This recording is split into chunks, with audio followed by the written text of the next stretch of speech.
Hello friends, welcome to Srinika Tamil kitchen. இன்னைக்கு நம்ம சேனலில் பொங்கல் ஸ்பெஷலாக சக்கரை பொங்கல், வெண்பொங்கல் எல்லாம் வச்சு ரொம்ப குயிக்காக 1 ஹவரில் செய்யக்கூடிய ஒரு பிரேக்ஃபாஸ்ட் காம்போ ரெசிபி தான் எப்படி செய்யறதுன்னு பார்க்க போகிறோம். இதில் நம்ம ஃபஸ்ட்டு பார்க்க போகிறது வெண்பொங்கல். நல்ல தலன்னு ரொம்ப நேரம் ஆனாலும் அதே சாஃப்ட்னஸோட அப்படியே இருக்கிற மாதிரி ரொம்ப குயிக்காக குக்கரில் எப்படி செய்யறதுன்னு பார்க்கலாம். வெண்பொங்கல் பண்ணுறதுக்கு நான் இன்னைக்கு இந்த கப்பில் 1 கப் அளவுக்கு பச்சரிசி எடுத்துருக்கிறேன். 1 கப் பச்சரிசிக்கு 1/4 கப் அளவுக்கு பாசிப்பருப்பு எடுத்துக்கலாம்.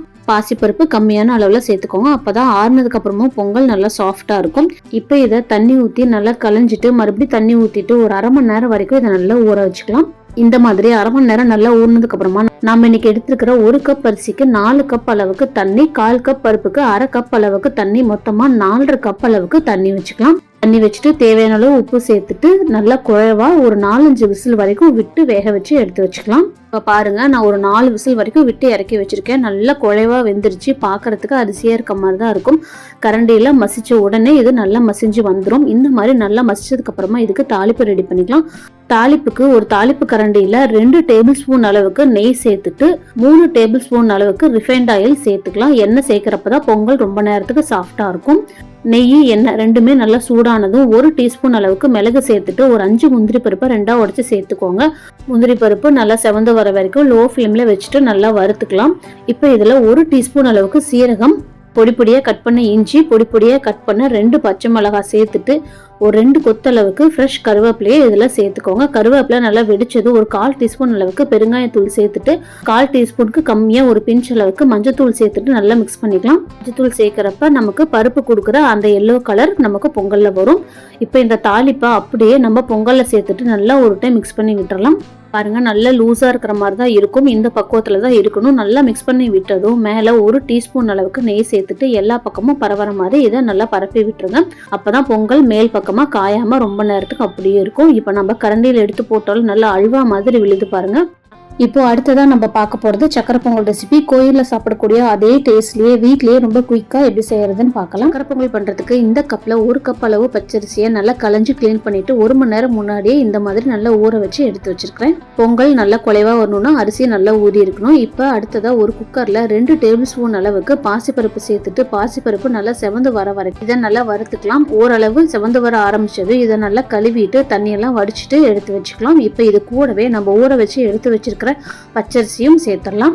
இப்போ நம்ம எடுத்திருக்கிற 1 கப் பச்சரிசி 2 டீஸ்பூன் அளவுக்கு பாசிப்பருப்புக்கு மொத்தமா 4 கப் அளவுக்கு தண்ணி வச்சுக்கலாம். நாம இதுல வெள்ளைக்கரைசல் சேர்க்க போறோம். அதனால தண்ணியோட அளவு கரெக்டா வச்சு 3 விசில் வரைக்கும் விட்டு இதை வேக வச்சு எடுத்து வச்சுக்கலாம். இப்போ அடுத்ததா வெள்ளைக்கரைசல் பண்றதுக்கு ஒரு பாத்திரத்துல 2 கப் அளவுக்கு வெல்லம் சேர்த்துக்கலாம். 1 கப் அரிசிக்கு 2 கப் அளவுக்கு வெல்லம் கரெக்டா இருக்கும். சேர்த்துட்டு 1 கப் அளவுக்கு தண்ணி சேர்த்துட்டு அடுப்பை மீடியம் ஃப்ளேம்ல வச்சுட்டு இந்த வெல்லம் நல்லா கரைஞ்சு வர வரைக்கும் மிக்ஸ் பண்ணி விட்டுட்டே இருங்க. உங்களுக்கு இனிப்பு கரெக்டா வேணும் அப்படின்னா 1.5 கப் அளவுக்கு வெல்லம் சேர்த்துக்கிட்டாலே போதும். நல்லா தித்திப்பா வேணும் அப்படிங்கிறப்ப 2 கப் வரைக்கும் வெல்லம் சேர்த்துக்கலாம். இப்போ பாருங்க, வெல்லம் எல்லாம் நல்லா கரைஞ்சி கொஞ்சம் கூட கட்டி இல்லாம இருக்கு. வெல்லம் கரைஞ்சாலே போதும், பாகுபதம் எதுவும் வர தேவையில்லை. இப்போ பாருங்க, அரிசி பருப்பு ரெண்டுமே நல்லா வெந்துருச்சு. இப்போ இதை கரண்டிலேயே நல்லா மசிச்சு விட்டுறலாம். ஒரு அரிசி கூட தெரியாத அளவுக்கு நல்லா கரண்டிலேயே மசிச்சு விட்டுருங்க. எந்த அளவு குழந்தைங்களுக்கு கஞ்சி கொடுக்குற பக்குவத்திலேயே நல்லா மசிச்சு விட்டுறலாம். இப்போ இதுல நம்ம கரைச்சி எடுத்து வச்சிருக்க வெள்ளைக்கரைசல் சேர்த்துடலாம். வெள்ளைக்கரைசல் சேர்த்துட்டு அடுப்பை பற்ற வச்சுட்டு மீடியம் ஃப்ளேம்ல வச்சுட்டு நல்லா எல்லாத்தையும் மிக்ஸ் பண்ணி விட்டுறலாம். நம்ம சேர்த்துருக்கிற வெல்லம் அரிசி ரெண்டுமே நல்லா மிக்ஸ் ஆகி நல்லா டார்க் கலர்ல வரும். இந்த மாதிரி அது வரைக்கும் மிக்ஸ் பண்ணி விட்டுருங்க. இப்போ அடுத்ததா பொங்கலுக்கு தேவையான முந்திரி திராட்சையை வறுத்து சேர்த்துக்கலாம். அதுக்கு ஒரு கடாயில 2 டேபிள் ஸ்பூன் அளவுக்கு நெய் சேர்த்துக்கலாம். முழுக்க நெய்யே சேர்த்துக்கோங்க. நெய் சேர்த்துட்டு நல்லா சூடானதுக்கு அப்புறமா ஒரு 5 முந்திரி பருப்பு சேர்த்துட்டு ஒரு 20 to 25 உலர் திராட்சையை சேர்த்துக்கலாம். அடுப்பை லோ ஃப்ளேம்ல வச்சுட்டு திராட்சை நல்லா உப்பி வரும் அந்த அளவுக்கு இதை வறுத்துக்கலாம். நல்லா கோல்டன் கலர்ல வர வரைக்கும் இதை வறுத்துக்கோங்க. அடுப்பு ஃபுல் அண்ட் ஃபுல் லோ ஃப்ளேம்லேயே தான் இருக்கணும். ஹை ஃப்ளேமில் வச்சா கலர் சேஞ்ச் ஆயிரும், நல்ல மொறுமொறுப்பு தன்மை வராது. இப்போ நம்ம வறுத்த இந்த முந்திரி திராட்சையை அப்படியே பொங்கலோட சேர்த்துட்டு 1/4 டீஸ்பூன் அளவுக்கு ஏலக்காய் தூள் சேர்த்துக்கலாம். ஏலக்காய் தூள் சர்க்கரையோட அரைச்சி இதில் சேர்த்துருக்கேன். இது கூடவே ஒரு பிஞ்ச் அளவுக்கு பச்சை கற்பூரம் சேர்த்துட்டு நல்லா மிக்ஸ் பண்ணி விட்டுடலாம். பச்சை கற்பூரம் லைட்டாக தான் சேர்க்கணும். நிறையா சேர்த்துட்டீங்க அப்படின்னா கசப்பு தன்மை வந்துடும். பச்சை கற்பூரம் சேர்க்குறப்ப இந்த கோயிலில் கொடுக்குற சக்கரை பொங்கல் மாதிரியே நல்லா ஃப்ளேவர்ஃபுல்லாக இருக்கும். 5 நிமிஷம் லோ ஃப்ளேம்லேயே வச்சுட்டு வச்சுட்டு இந்த மாதிரி கிளறி விட்டுட்டே இருந்தீங்க அப்படின்னா பொங்கல் நல்லா திக்காகி வரும். இப்போ பார்த்தீங்க அப்படின்னா நம்ம சேர்த்துருக்க நெய் எல்லாத்தையும் பொங்கல் நல்லா உறிஞ்சிருச்சு. உங்களுக்கு தேவை அப்படின்னா இன்னும் கொஞ்சம் கூட நெய் சேர்த்துட்டு இந்த மாதிரி தடவி விட்டுருங்க. லைட்டாக லூஸாக இருக்கிற கன்சிஸ்டன்சிலே இறக்கிட்டீங்க அப்படின்னா ஆறுனதுக்கு அப்புறமாவும் சாப்பிட்றதுக்கு நல்லா சாஃப்டாக லூஸாக இருக்கும். இந்த பொங்கல் கோயிலில் கொடுக்குற சக்கரை பொங்கல் மாதிரியே அதே டெக்ஸ்சர்லேயே இருக்கும். எவ்வளோ நேரம் ஆனாலும் இதே சாஃப்ட்னஸோட அப்படியே இருக்கும். அடுத்ததான் நம்ம பார்க்க போகிறது மெதுவடை. ரொம்ப மொறுன்னு உள்ள சாஃப்டாக பஞ்சு மாதிரி இருக்கிற மாதிரியான ஒரு மெதுவடை ரெசிபி. ரொம்ப குயிக்காக பிகினர்ஸ் கூட டக்குன்னு செய்கிற மாதிரி எப்படி செய்யறதுன்னு பார்க்கலாம்.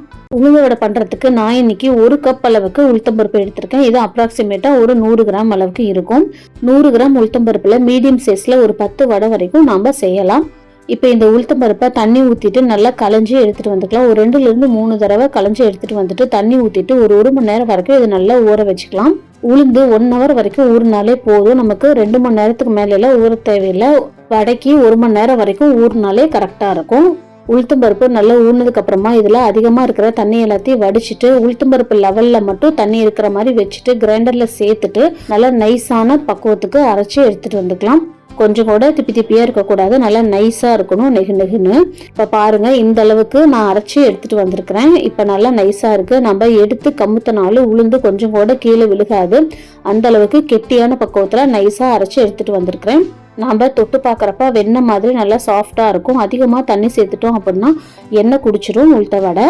இப்போ இந்த உளுத்தம்பருப்பு கூட வடை செய்யறதுக்கு தேவையான பொருள் எல்லாமே சேர்த்துக்கலாம். ஒரு பிஞ்ச் அளவுக்கு பெருங்காயத்தூள் சேர்த்துக்கலாம். நம்ம கம்மியான அளவில் செய்கிறவங்கனால கொஞ்சமாக சேர்த்துக்கிட்டாலே போதும்.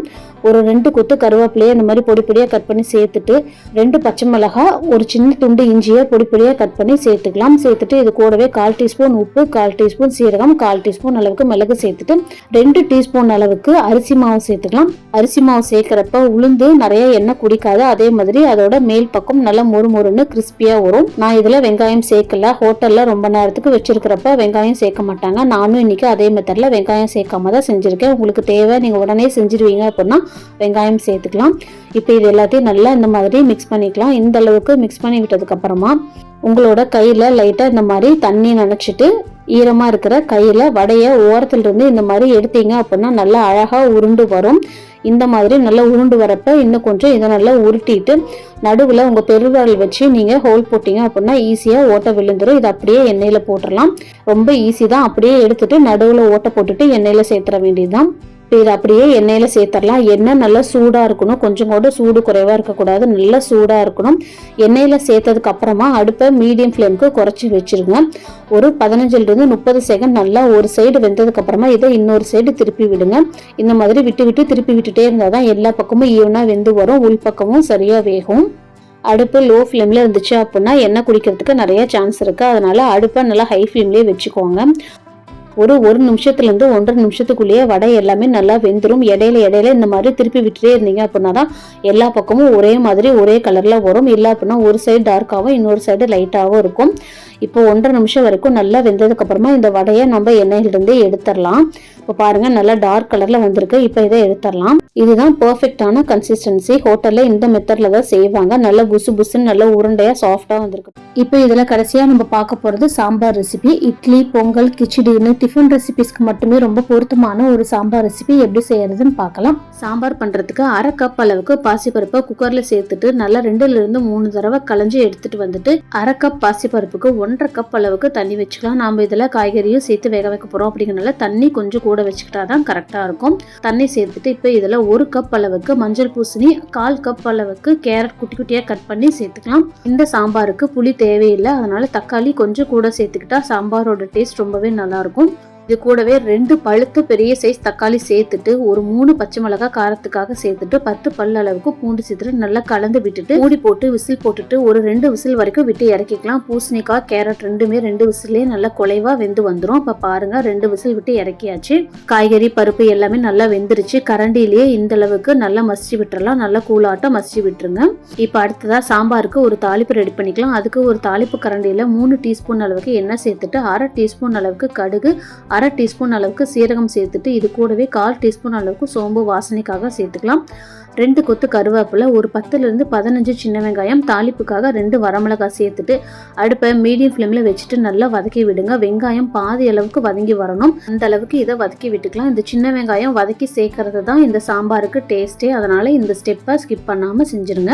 இப்போ இதில் வாசனைக்காக 1/4 டீஸ்பூன் அளவுக்கு பெருங்காயத்தூள் சேர்த்துட்டு நல்லா மிக்ஸ் பண்ணி விட்டுட்டு இந்த தாளிப்பை அப்படியே சாம்பார் கூட சேர்த்துடலாம். சேர்த்துட்டு ஒரு 1/2 கப் அளவுக்கு தண்ணி சேர்த்துக்கலாம். நம்ம சாம்பாரை இன்னும் கொஞ்சம் மசாலா எல்லாம் சேர்த்து வேக வைக்க போகிறோம். அப்படிங்கிறனால 1/2 கப் அளவுக்கு தண்ணி சேர்த்துட்டு இந்த மாதிரி லூஸான கன்சிஸ்டன்சிக்கு மிக்ஸ் பண்ணி விட்டுருங்க. இப்போ இதில் 1 டீஸ்பூன் அளவுக்கு சாம்பார் தூள் சேர்த்துட்டு 1/4 டீஸ்பூன் அளவுக்கு தனி மிளகாய் தூள், 1/2 டீஸ்பூன் அளவுக்கு உப்பு சேர்த்துட்டு நல்லா மிக்ஸ் பண்ணி விட்டுட்டு ஒரு 5லிருந்து 7 நிமிஷம் வரைக்கும் மீடியம் ஃப்ளேம்லேயே வச்சு இதை நல்லா கொதிக்க விடுங்க. அதிலே சாம்பாரோட பச்சை வாசனை எல்லாமே போய் வெங்காயமும் முழுசா நல்லா வெந்துடும்.